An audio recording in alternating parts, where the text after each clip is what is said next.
ప్రజాస్వామ్యంపై ప్రజలు నమ్మకం కోల్పోకుండా, ప్రభుత్వం ఆశ చూపినా ఎలాంటి ప్రలోభాలకు లొంగకుండా ప్రజాస్వామ్యాన్ని కాపాడిన క్రమశిక్షణ కలిగిన నాయకులే బీఆర్ఎస్ సిపిఐ నాయకులని పేర్కొన్నారు మాజీ మంత్రి ఎమ్మెల్యే గంగుల కమలాకర్. కరీంనగర్ జిల్లా కేంద్రంలోని శ్వేత హోటల్లో చెన్నూరు మాజీ ఎమ్మెల్యే భల్కా సుమన్ జిల్లా బీఆర్ఎస్ నాయకులతో కలిసి ఏర్పాటు చేసిన మీడియా సమావేశంలో మాజీ మంత్రి కరీంనగర్ ఎమ్మెల్యే గంగుల కమలాకర్ మాట్లాడారు. ఈ సందర్భంగా వారు మాట్లాడుతూ క్యాతనపల్లి మున్సిపల్ ఎన్నికల్లో ప్రజలు బీఆర్ఎస్ సిపిఐ పార్టీకి స్పష్టమైన తీర్పు ఇచ్చారని, అయినా ప్రభుత్వం ప్రజలు ఇచ్చిన తీర్పును కాదని కౌన్సిలర్లను భయపెడుతూ ప్రలోభాలకు ఆశ పెడుతూ మున్సిపల్ పీఠాన్ని కైవసం చేసుకోవాలని చూసిందన్నారు.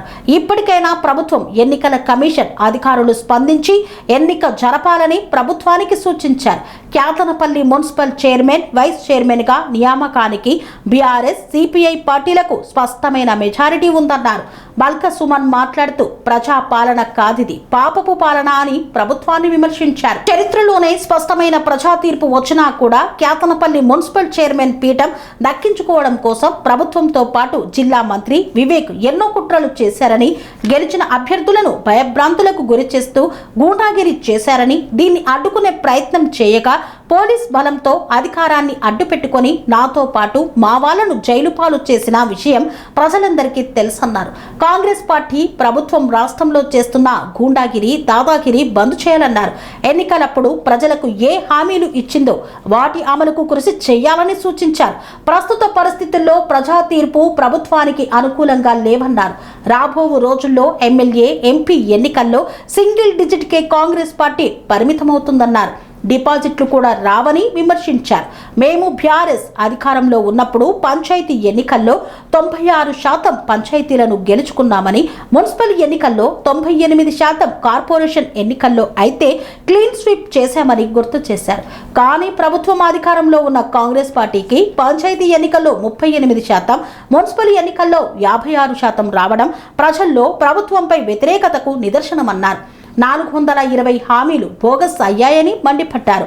ఈ 3 ఏళ్ల కాంగ్రెస్ పాలనలో 3 లక్షల కోట్ల రూపాయలు అప్పు చేసిందని, తెచ్చిన అప్పులు ప్రజల సంక్షేమం కోసం కాదని, ఢిల్లీ పెద్దలకు పంపటానికని ఇతర రాష్ట్రాల్లో ఎన్నికల ఖర్చులకు పంపుతున్నారని ఆరోపించారు.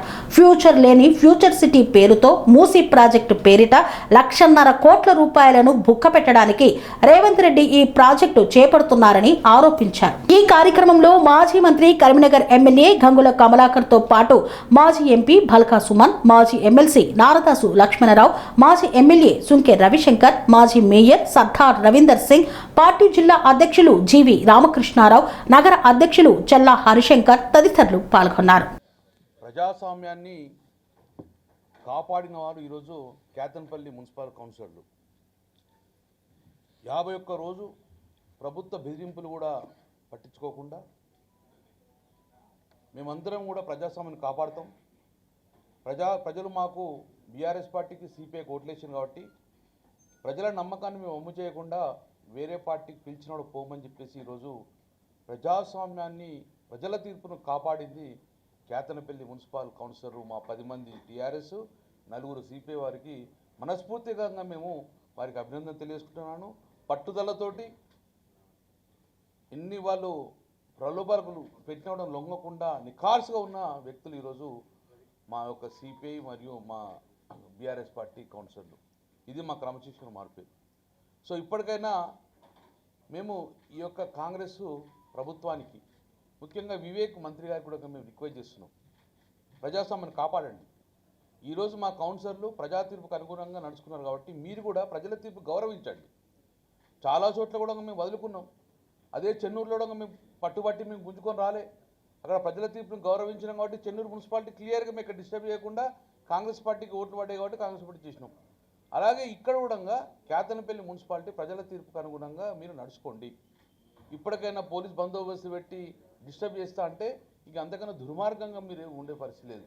అందుకే ప్రభుత్వాన్ని కూడా, పోలీసు యంత్రాంగాన్ని కూడా, ముఖ్యంగా మంత్రి గారు రిక్వెస్ట్ చేస్తున్నాము, ప్రజా తీర్పును మీరు గౌరవించి ఎన్నికలు సజావుగా జరిగేసి మున్సిపల్ చైర్మన్గా ప్రజల తీర్పు ప్రకారం మా యొక్క బీఆర్ఎస్ పార్టీకి మున్సిపల్ చైర్మన్గా, వైస్ చైర్మన్గా సిపిఐకి ప్రజలు తీర్పిచ్చారు, శాసనం తీర్పిచ్చారు. దానికి అనుగుణంగా మీరు సహకరించమని చెప్పేసి ఎలాంటి అవాంఛనీయ సంఘటనలు జరగకుండా చూసుకోవాల్సిన బాధ్యత ఎలక్షన్ కమిషన్ మీద మరియు పోలీస్ యంత్రాంగం మీద ఉన్నది. కాబట్టి దయచేసి దీన్ని సహకరించమని చెప్పి కోరుతున్నాం. ఈరోజు ముఖ్యంగా మా డే, టీఆర్ఎస్ పార్టీ డే. ఈరోజు ఈ యొక్క తెలంగాణలో 3 మున్సిపాలిటీలు, ఇబ్రహీంపట్నం కానివ్వండి, ఖానాపూర్ కానివ్వండి, ఇక్కడ కేతనపల్లి కానీ, ఈ మూడు మున్సిపాలిటీలు గెలిచిన 2 సంవత్సరాల లోపలే ప్రభుత్వం విఫలమై 3 మున్సిపాలిటీలకు ఈరోజు బీఆర్ఎస్ పార్టీ కైవసం చేసుకుందంటే ప్రజల వ్యతిరేకతను క్లియర్ కనబడుతుంది. కాబట్టి ఇంకా వ్యతిరేకత పెంచుకునే విధంగా ఉండకుండా చెప్పేసి సజావుగా సాగే విధంగా ప్రజల తీర్పు గౌరవించమని చెప్పి మరొకసారి ప్రజాస్వామ్యాన్ని కాపాడమని చెప్పేసి ప్రభుత్వాన్ని కోరుతున్నాం. జై తెలంగాణ గారు, కొప్పులీశ్వర్ గారు, నారదాస్ లక్ష్మణరావు గారు, మా కరీంనగర్ జిల్లా నాయకులు, అదేవిధంగా ఖానాపూర్ మున్సిపాలిటీకి సంబంధించి జోగు రామన్న గారు, అనిల్ జాదవ్ గారు వారిని అసైన్ చేసినారు, వాళ్ళకి టాస్క్ అసైన్ చేసినారు. సజావుగా ఎన్నిక జరిగేటట్టుగా చొరవ తీసుకోవాలని చెప్పి వారికి బాధ్యతలు అప్పచెప్పినారు. కాబట్టి మా పార్టీ అధ్యక్షులు, తెలంగాణ తొలి ముఖ్యమంత్రి కేసీఆర్ గారికి హృదయపూర్వకంగా నేను కృతజ్ఞతలు తెలియజేస్తూ ఈరోజు ఎన్నికకు సంబంధించి బాధ్యతలు తీసుకొని సజావుగా ఎన్నిక జరిగే విధంగా మాకు అండగా ఉండడానికి వస్తున్నటువంటి గంగుల కమలాకర్ గారికి, నారదాస్ లక్ష్మణరావు గారికి, మిగతా పెద్దలందరికీ వేదికపైన ఉన్న పెద్దలు, కరీంనగర్ జిల్లా బీఆర్ఎస్ పార్టీ శ్రేణులకు హృదయపూర్వకంగా నేను కృతజ్ఞతలు తెలియజేస్తూ నేను నమ్ముతున్న బలంగా ఇప్పటికైనా ఈ ప్రభుత్వం కానీ, జిల్లా అధికార యంత్రాంగం కానీ విశాఖ ఇండస్ట్రీస్ ఎంప్లాయీస్ లాగా పనిచేయరు, అధికారులుగా పనిచేస్తారని నేను అనుకుంటున్నాను. మంచిర్యాల జిల్లా పోలీసులు కానీ, మంచిర్యాల జిల్లా అధికారులు కానీ ఇప్పటికైనా విశాఖ ఇండస్ట్రీస్ ఎంప్లాయీస్ లాగా కాకుండా V6 వెలుగు ఛానల్ దాంట్లో పనిచేసేటోళ్ళ లెక్క కాకుండా, వెలుగు పేపర్ V6 ఛానల్లో పనిచేసేటోళ్ళ లెక్క కాకుండా అధికారుల లెక్క పనిచేస్తారని చెప్పి నేను అనుకుంటున్నా. ఈరోజు 12:30కు చైర్మన్, వైస్ చైర్మన్ ఎన్నికున్నది. సో ఆల్రెడీ ప్రమాణ స్వీకారం మొన్ననే జరిగిపోయింది, ఫిబ్రవరి 17వ తేదీ నాడు. కాబట్టి 12:10కి 12:20కి అట్లా మా కౌన్సిలర్లు లోపలికి పోతారు. సో వీళ్ళు మా ఇంటి నుంచి కౌన్సిల్ హాల్కు సజావుగా పోయేటట్టుగా, లోపల ఎన్నిక కూడా సక్రమంగా జరిగేటట్టుగా జిల్లా అధికార యంత్రాంగం, రాష్ట్ర ఎన్నికల కమిషన్ చొరవ తీసుకుంటే సహకరిస్తాయని చెప్పి నేను భావిస్తూ ఉన్నా. ఒకవేళ ఇవాళ కూడా ఏమైనా జరిగితే డెఫినెట్గా ఇక ఇంతకన్నా దుర్మార్గం ఇంకోటి ఉండదు. ఎందుకంటే ఇది 3వసారి, ఫిబ్రవరి 16, ఫిబ్రవరి 17, ఇవాళ ఏప్రిల్ 4వ తేదీ. ఇవాళ కూడా ఇక ఇంకా దుర్మార్గంగా ఏమైనా ప్రవర్తిస్తే ఇక ప్రజాస్వామ్యానికి, ప్రజలు ఇచ్చిన తీర్పుకు అసలు విలువే ఏముంటుందని చెప్పి నేను ప్రశ్నిస్తూ ఉన్నా. ఇప్పటికైనా ఈ రాష్ట్రంలో ఈ గూండాగిరి, ఈ దౌర్జన్యము, ఈ దుర్మార్గాలు బంద్ కావాలి. మీరేం చెప్పి అధికారంలోకి వచ్చిర్రో వాటిని నిలబెట్టుకునేటటువంటి వాటి మీద ఈ రాష్ట్ర ప్రభుత్వ పెద్దలు శ్రద్ధ పెట్టాలని నేను కోరుతా ఉన్నా. గతంలో మేము అధికారంలో ఉన్నప్పుడు ఆనాడు గ్రామ పంచాయతీ ఎన్నికలు జరిగితే 96% గ్రామ పంచాయతీలు తెలంగాణ రాష్ట్రంలో మేము గెలిచినాం, బీఆర్ఎస్ పార్టీ. గతంలో మేము అధికారంలో ఉన్నప్పుడు మున్సిపాలిటీ ఎన్నికలు జరిగితే 97-98% మున్సిపాలిటీలు మేము గెలిచినాం. మున్సిపల్ కార్పొరేషన్ ఎన్నికలు మొత్తం స్వీప్ చేసినాం, కరీంనగర్తో సహా మొత్తం స్వీప్ చేసినాం ఆనాడు మేము అధికారంలో ఉన్నప్పుడు. కానీ ఇవాళ రిజల్ట్స్ చూస్తే పంచాయతీ ఎన్నికల్లో 30, 35, 36% ప్రభుత్వానికి అనుకూలంగా ఫలితాలు వచ్చినాయి. తర్వాత మున్సిపాలిటీ ఎన్నికలలో 46%, 50% ఏదో అనుకూల ఫలితాలు వచ్చినాయి తప్ప చాలా చోట్ల జనగామలో కానీ, తొర్రూరులో కానీ, ఇంకా అనేక చోట్ల కూడా జబర్దస్తి చేసి వాళ్ళు గెలిచినారు తప్ప నిజమైనటువంటి ప్రజా తీర్పు ఇవాళ కాంగ్రెస్ ప్రభుత్వానికి అనుకూలంగా లేదు. కారణం వాళ్ళు చెప్పిన SC/ST declaration, BC declaration, youth declaration, రైతు డిక్లరేషన్ అన్ని బోగస్ అయిపోయినాయి. వాళ్ళు ఇచ్చిన 420 హామీలు బుట్టదాఖలు అయిపోయినాయి. వాళ్ళు చెప్పిన 6 గ్యారంటీలు అటకెక్కినాయి. దీని విషయంలో ప్రజలు చాలా అన్రెస్ట్గా ఉన్నారు, చాలా కోపంగా ఉన్నారు. రుణమాఫీ కాలే, అదేవిధంగా రైతాంగానికి రైతు భరోసా వస్తలే, విద్యార్థులకు, నిరుద్యోగులకు సంబంధించి 2 లక్షల ఉద్యోగాలు లేవు, నిరుద్యోగ భృతి 4,000 లేవు, మహిళలకు ఇస్తామన్న 2,500 లేవు. ఏ ఒక్క కార్యక్రమం ఈ రాష్ట్రంలో అమలైతలేదు. ఇదే కరీంనగర్ను చూస్తుంటే బాధ అనిపిస్తున్నది. ఒకప్పుడు మా హయాంలో బ్రహ్మాండంగా ఉన్న కరీంనగర్ ఇవాళ అభివృద్ధికి ఆమడ దూరంలో కనబడతా ఉంది. అంతకుముందు మా ప్రభుత్వం ఉన్నప్పుడు మానేరు రివర్ ఫ్రంట్ కానీ, ఆ కేబుల్ బ్రిడ్జ్ కానీ, కార్పొరేషన్లో పెద్ద ఎత్తున అభివృద్ధి, రోడ్ల వైడనింగ్ కానీ, జంక్షన్స్ ఇంప్రూవ్మెంట్ కానీ అద్భుతమైనటువంటి ప్రగతి ఉండే. ఇవాళ 3వ సంవత్సరం పాలన ఈ ప్రజాపాలన కాదు, ఇది పాపపు పాలనగా మారిపోయింది. కార్పొరేషన్లు కానీ, మున్సిపాలిటీలు కానీ, గ్రామ పంచాయతీలు కానీ అధ్వానంగా తయారైపోయినాయి. చెత్త ఎత్తేటోళ్ళు లేడు, ఊడ్చేటోళ్ళు లేడు, బుగ్గలు వెలుగుతలేవు, మంచినీళ్ళ సప్లై లేదు, కరెంట్ సప్లై లేదు, డ్రైనేజ్ వ్యవస్థ సక్రమంగా లేదు. మొత్తం పాలనంతా పడకేసింది. ఏం జరుగుతుంది ఈ రాష్ట్రంలో అంటే దాడులు, దుర్మార్గాలు, దోపిడులు ఇవి జరుగుతున్నాయి తప్ప ఇంకోటి లేదు. రాష్ట్రంలో ఇప్పటికే 3వ సంవత్సరం పాలన మొదలైనటువంటి కాంగ్రెస్ ప్రభుత్వ హయాంలో 3 లక్షల కోట్ల పైచీలకు అప్పు చేసిరు. మరి అప్పు చేసి రైతాంగానికి రైతు భరోసా ఇచ్చిర్రా, విద్యా భరోసా కార్డు 5 లక్షలు విద్యార్థులకు ఇచ్చిర్రా, నిరుద్యోగులకు నెలకు 4,000 నిరుద్యోగ భృతి ఇచ్చిర్రా, ప్రతి మహిళకు 2,500 ఇచ్చిర్రా, పెన్షన్ 4,000 ఇచ్చిర్రా అంటే అదేం లేదు. ఏమవుతున్నాయి పైసలు అంటే ఢిల్లీకి పోతున్నాయి, కాంగ్రెస్ హైకమాండ్కి అప్పచెప్తున్నారు. ఏ రాష్ట్రంలో ఎన్నికలు ఉన్నా అక్కడ ఖర్చు చేస్తున్నారు. వీళ్ళు మంచిగా దోసుక తింటున్నారు. మొన్న చూసినాం, ఇవాళ రాష్ట్రంలో రెవెన్యూ మంత్రి ఉన్నటువంటి పొంగులేటి భూ కబ్జాలు అవి ఏ రకంగా చేస్తున్నాడు. అదేవిధంగా ఈ ముఖ్యమంత్రి ఫ్యూచర్ లేని ఫ్యూచర్ సిటీ పేరు మీద 1,50,000 కోట్లు మూసీ ప్రాజెక్టు రిజర్వనేషన్ అని చెప్పి దాంట్లో 1,50,000 కోట్లు బుక్కబెట్టే విధంగా, హిల్ట్ పాలసీ పేరు మీద హైదరాబాద్లో ఉన్నటువంటి పారిశ్రామిక భూములన్నింటినీ బుక్కబెట్టే విధంగా ఇవాళ ఈ రాష్ట్రంలో రియల్ గవర్నెన్స్ లేకుండా కేవలం రియల్ ఎస్టేట్ వ్యాపారమే లక్ష్యంగా ముఖ్యమంత్రి మంత్రులందరూ కూడా పనిచేస్తూ ఉన్నారు. విచ్చలవిడి అవినీతి, విచ్చలవిడి దోపిడీ, నియోజకవర్గాల నుంచి మొదలుకుంటే రాష్ట్ర రాజధాని వరకు అదే పరిస్థితి ఉంది. ఇప్పటికైనా మీరు పాలన మీద శ్రద్ధ పెట్టండి. లేకపోయినట్టయితే రాబోయే రోజుల్లో, నేను ఇలా కరీంనగర్ గడ్డ మీద నుంచి చెప్తా ఉన్నా, కరీంనగర్ బిడ్డగా, రాబోయే రోజుల్లో కాంగ్రెస్ పార్టీ ఎమ్మెల్యే స్థానాల్లో, ఎంపీ స్థానాల్లో సింగిల్ డిజిట్కి పరిమితమవుతుంది. అంత కోపం ఉన్నది వాళ్ళ జనాలకు. చాలా మీకు డిపాజిట్లు రావు, మీ సీట్లు కూడా చాలా సింగిల్ డిజిట్కి పరిమితం అయిపోతాయి. భవిష్యత్తులో కాంగ్రెస్ పార్టీ అంటే ఇంకొక 20 ఏళ్ళు ఈ రాష్ట్రంలో ఎవడు ఓటేసే పరిస్థితి రాదు. ఇప్పటికైనా దుర్మార్గాలు, అరాచకాలు బంద్ చేసి ప్రజలు ఇచ్చిన ప్రజా తీర్పును గౌరవించే విధంగా ప్రభుత్వ పెద్దలు ఆలోచన చేయాలి.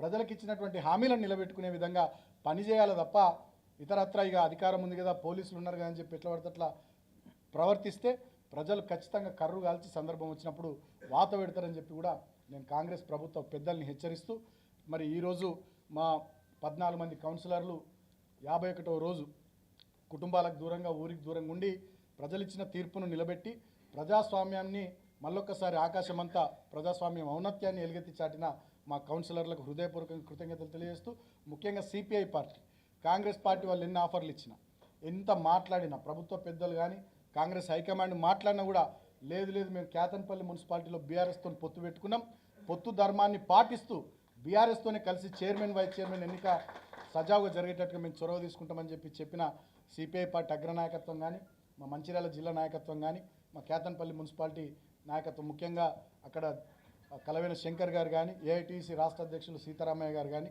వారికి హృదయపూర్వకంగా కృతజ్ఞతలు తెలియజేస్తూ, మీడియా ద్వారా మళ్ళొక్కసారి నేను జిల్లా యంత్రాంగానికి విజ్ఞప్తి చేస్తూ ఉన్నా, ఈ రోజుకైనా ఎన్నిక సజావుగా జరిగేటట్టుగా సహకరించాలి. ఫెయిర్ ఎలక్షన్ జరిగేటట్టుగా, ట్రాన్స్పరెంట్గా ఎలక్షన్ జరిగి చైర్మన్, వైస్ చైర్మన్ మా వాళ్ళై మంచి పరిపాలన కేతన్పల్లి మున్సిపాలిటీలో అందించే విధంగా జిల్లా యంత్రాంగం చొరవ తీసుకోవాలి. పారదర్శకంగా ఎన్నిక నిర్వహించాలి. ఇవాళ కూడా ఎన్నికనేమన్నా అటు ఇటు చేస్తే మాత్రం డెఫినెట్గా ప్రజలు ఈ కాంగ్రెస్ ప్రభుత్వాన్ని రాబోయే రోజుల్లో ఉరిదీస్తారని చెప్పి నేను హెచ్చరిస్తూ, ప్రజా తీర్పును గౌరవించాలని చెప్పి ఈ సందర్భంగా నేను కోరుతూ, ఈ మీడియా సమావేశంలో పాల్గొన్న ప్రతి ఒక్కరికి హృదయపూర్వకంగా నమస్కారాలు. జై తెలంగాణ, జై కేసీఆర్. స్వామి బోధానంద గోసేవ ఆశ్రమం, సైథాపూర్. జ్యోతిష్యం, వాస్తుశాస్త్రం మన పూర్వీకులు మనకిచ్చిన వరం. దుర్గాదేవి, కాలభైరవ ఉపాసనతో వాక్సిద్ధి పొందిన శ్రీ శ్రీ బోధానందగిరి స్వామివారు మీకు ఎలాంటి సమస్యలున్నా, వాటిలో ముఖ్యంగా ధన నష్టం, ఆరోగ్య నష్టం, భార్యాభర్తల మధ్య గొడవలు, ప్రేమించుకున్న వారు దూరం అవడం, ఎన్ని సంబంధాలు వచ్చినా పెళ్లి ముడి పడకపోవడం, రోడ్డు ప్రమాదాలు, అప్పుల బాధలు, వ్యవసాయంలో నష్టాలు, పెద్దల మాట పిల్లలు వినకపోవడం, ఆరోగ్య శాంతి, గృహశాంతి, మనశ్శాంతి లేకపోవడం, ఇలాంటి సమస్యలు ఉన్నట్లయితే ఒక్కసారి స్వామీజీని కలవండి. మీ సమస్యలకు తగిన పరిష్కారాన్ని పొందండి. అంతేకాక అన్ని రకాల వ్యాధులకు గోపంచకవ్య మరియు మూలికా వైద్యం చేయబడును. నమ్మకంతో రండి, ఆయురారోగ్యాలతో వర్ధిల్లండి. మా అడ్రస్ స్వామి బోధానంద గోసేవ ఆశ్రమం, సైథాపూర్, వీరభద్రస్వామి గుడి దగ్గర, యాదగిరిగుట్ట. సంప్రదించవలసిన నెంబర్ 9849213754 మరియు 9618034138.